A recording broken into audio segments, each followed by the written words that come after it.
Maari raw silipin ng Commission on Elections ang malakihang pag-withdraw ng pera bago ang eleksyon 2025 para maiwasan ang vote buying.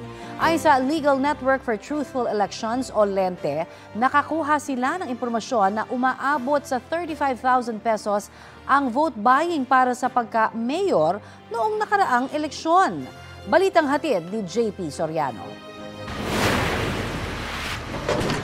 Sa pelikulang Balota, ipinakita ng karakter ni Marian Rivera na si Teacher Emmy kung paano pinrotektahan ang ballot box at mga botong laman nito mula sa pandaraya.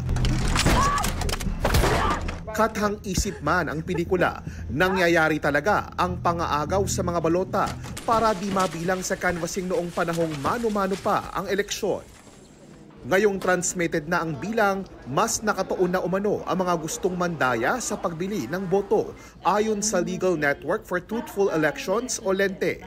Noong nakaraang eleksyon halimbawa, ang pinakamataas nga po namin narinig na value ng boto is 35,000 for one position. Mayor. Kaya po ang dami po nating kababayan na umuuwi para lang bumoto sa election because they earn on election day. Pero ayaw sisihin ng LENTE ang mga nagbebenta ng boto. It's a problem of governance. It's a problem of the government not giving the needed service and program of our people.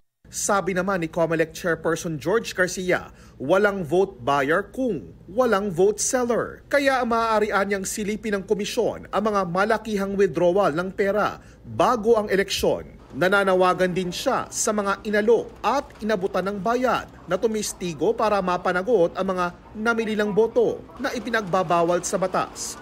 Problema rin ayon sa LENTE ang paggamit ng mga nasa pwesto sa mga gamit, pasilidad, tao at pondo ng gobyerno kabilang ang para sa benepisyo at ayuda. Ito po yung tinatawag namin sa LENTE na talaga massive vote buying. Wala pang tugon ng DSWD sa ngayon. Sabi naman ng DILG. They can always file a complaint with COMELEC. Titignan nila kung may violation. As the DILG Secretary, ano ho ang guidance ninyo sa mga LGU officials? Well, we're very strict with sa pagdating ng election ban. Election ban na talaga yan. Hindi na pwede. JP Soriano, nagbabalita para sa GMA Integrated News.